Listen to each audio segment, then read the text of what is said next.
Hello and welcome to the War Room. This is Gaku giving you a preview of the upcoming Saturday ranked campaigns starting in about 12 hours. I'm going to try and do this without too much editing because I spent about 2 hours making another War Room video just 2 days ago, and all of the stuff that I packed into that video was rendered obsolete within a day.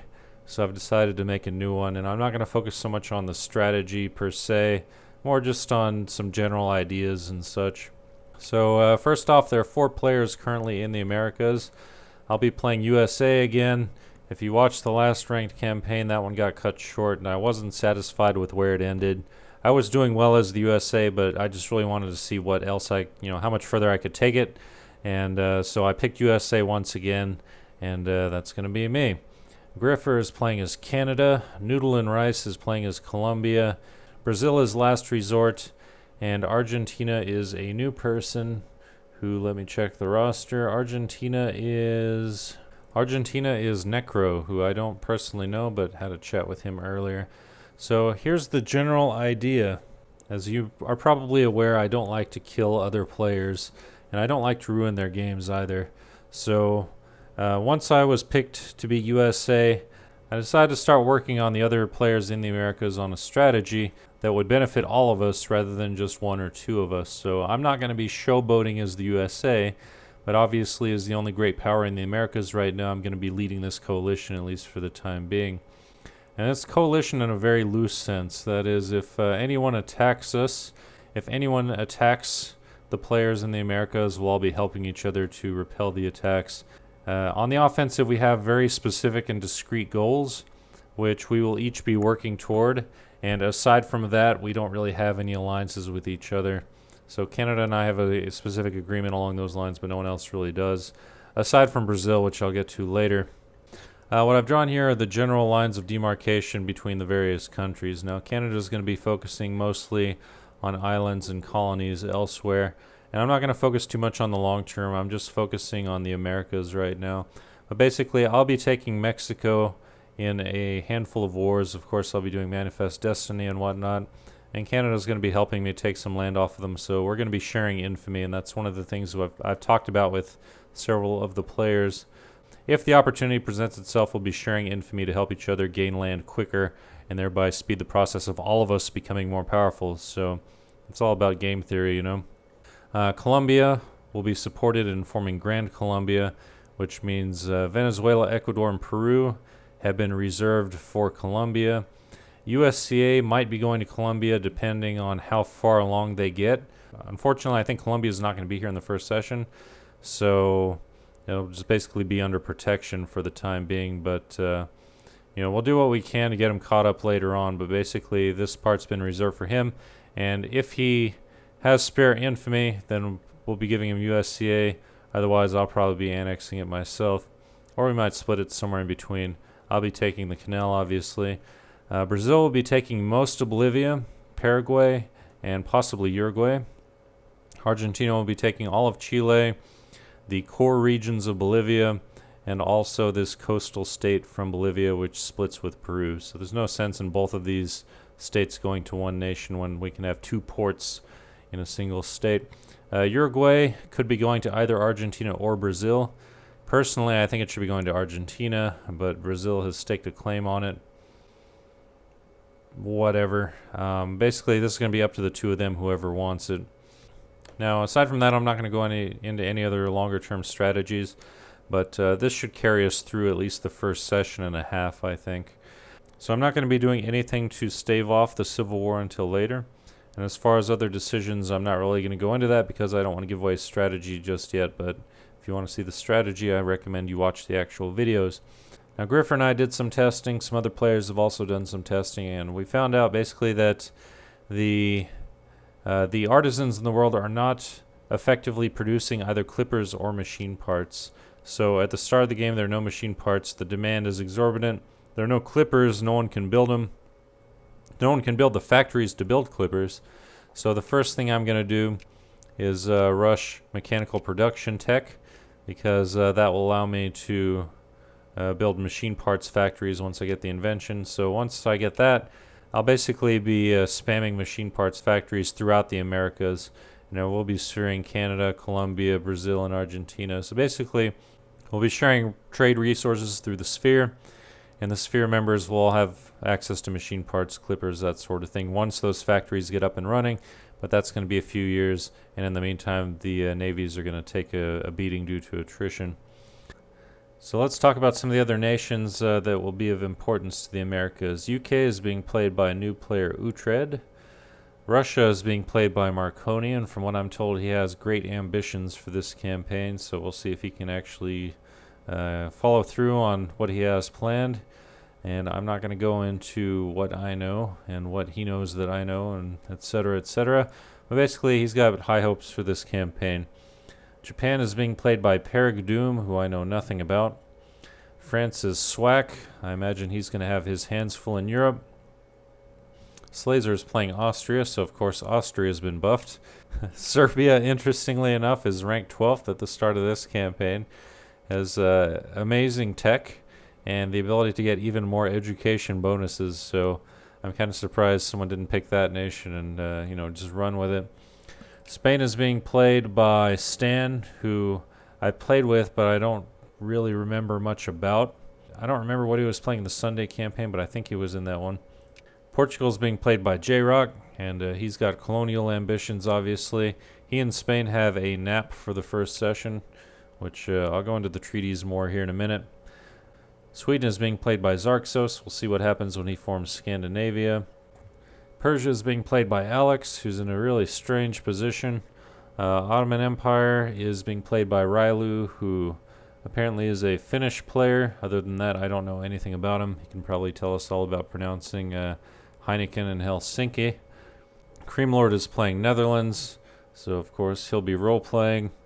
Australia is being played by Christian, so he'll have grand ambitions, I'm sure. I think the only other players I haven't mentioned, Sardinia and Piedmont, is Vincenio, so obviously he'll be trying to form Italy, see what he can do with that. And Prussia is a player I'm not familiar with, Duro SVK. Alright, so that covers the roster. And let's talk about some of the treaties, because these are kind of interesting. So first off, as I mentioned, Portugal and Spain have a nap, and this lasts through one session. So this basically gives Portugal an opportunity to not get instantly destroyed by Spain, which I think is fantastic because I like to have players around. Next we have the Russo-Scandinavian Pact of Doom, which is a full offensive and defensive alliance, which means we'll probably see Finland going to Sweden to form Scandinavia, and in return Scandinavia is going to be supporting Russia for most, if not all, of this campaign. Okay, now we get to a couple of treaties in the Americas. First off is the Treaty of America Senior and Junior. And basically what this is, it's Canada and USA. That's Griffer and I will have a defensive alliance, a NAP, an optional offensive alliance, which basically means we'll be coordinating our offenses. And any land transfers that we've negotiated in advance, including the transfer of any Mexican or USCA states that are required by Canada, those will be going to the USA between sessions, and any other transfers that need to be made in reverse will be made from the USA to Canada. So basically, as we share infamy to chip away at Mexico, if Canada gets a state and I get a state, Canada's going to hold on to the state till the end of the session, then it'll be transferred to me, that sort of thing. So it just saves us from having to break our alliances and do negotiated transfers, that sort of thing. Also, removing from Sphere costs an infamy, so releasing Sphere members is not really a viable option in this campaign. So that solves that problem. The second treaty we have in the Americas is the Carl's Jr. Treaty of American Cooperation. And the treaty consists of three parts. First off, we'll assist one another against all outside aggressors. So basically, we all have a defensive alliance. Second, we have a non-aggression pact because we can't declare war on any player-led American nations unless that nation has broken the pledge. And third, the territorial demarcations, which are shown here. These are the lines that were agreed to by all of the signatories, which means if you take land that wasn't assigned to you, then you have broken this treaty and you become fair game to everyone else. So basically, this is a defensive alliance treaty chain for the Americas. With some other caveats. Now, because of the demarcations here, no single nation is going to have all the capitals necessary to form the Latin American Union. So as long as the individual signatories don't step out of line, no one is going to get annexed by someone else to form the LAU. Now, if someone does step out of line, then the other member signatories will be supported in tearing apart the nation that went against the treaty. Alright, so that covers the Americas, but now we have some oddball treaties.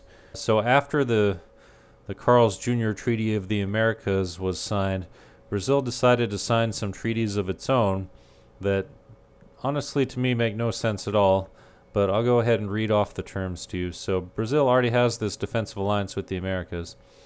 So Portugal agrees to a defensive alliance, NAP, an optional offensive alliance with Brazil, and vice versa. The treaty lasts 2 sessions, and this treaty does not take precedence over other treaties. So basically, if Portugal were to declare war on someone in the Americas, Brazil would not be able to join them because Brazil can't declare war on anyone in the Americas according to their other treaty. So it has some limitations. There is obviously a penalty if it's broken, but I thought this was a very strange choice. But remains to be seen how Brazil and Portugal will be helping each other, because we're already going to be helping Brazil in the Americas. The second treaty that Brazil signed is the Treaty of the Middle East, and that is Brazil and Persia will help each other gain the Middle East by dividing up Oman. So they'll call each other in defensively or offensively and act as allies until the deal is... And basically what's going to happen is Persia wants this bit of Oman, and Brazil wants presumably this bit of Oman. And this is a very strange treaty because obviously there are other nations that also have an interest in Oman. So we'll see what happens. Anyway, they have this treaty and they're obligated to help each other until they get Oman. So that's interesting. We have the Persian-Russian Treaty of Friendship. Persia and Russia will enter into a defensive alliance. Obviously, there's a penalty there for that. And then that's it for the formalized treaties. So some weird treaty chains. We have first Scandinavia, Russia. We have Russia, Persia in the defensive. We have all of the players in the Americas in a defensive. We have Canada, USA in a special treaty for land transfers. We have Brazil, Portugal in a defensive, optional offensive, and then we have a NAP here between Portugal and Spain. So you can kind of get an idea of where things are going, I think. And what remains to be seen is what's going to happen with treaties or alliances here in Europe. At one point I recall there was a sort of alliance between Spain and Austria according to treaty, but now I can't find that treaty, so I don't know what's going on with that. But that's another possible treaty chain there. So there are a lot of players who have not made treaties, and that's perfectly fine. But also have no idea which way their leanings happen to be as far as the campaign goes. So no idea about Japan, no idea about Australia, no idea about France. Prussia, of course, has no reason to contact me. UK I talked to briefly. I think we'll get along just fine. Russia also. And, you know, as before, I'm not trying to take over the world here. I don't have huge ambitions for this campaign, and I'm not going to be showboating as the USA. My main concern is going to be the achievement of hegemony over the Americas by nations that are actually based in the Americas. So that's kind of my top priority and what I'm going to be playing towards. Anything beyond that's icing on the cake, but not too concerned because I'm just the camera guy. So yeah, it should be a fun campaign. I'm looking forward to it, and look forward to some shenanigans because I'm sure there will be some. Also, some milestones I want to point out. Here very soon I'll have uploaded my 1000th video, and also just past 350 subscribers. So both of those are pretty awesome for me. So thanks for your support. The Saturday ranked campaign is played from 1 to 5 p.m. Eastern time every week. So if you've got nothing better to do and you're so inclined, you can stop by to watch it in real time, watch the stream, because I'll be streaming to both YouTube and Twitch. I think that covers everything. Thanks for watching, and have a good one.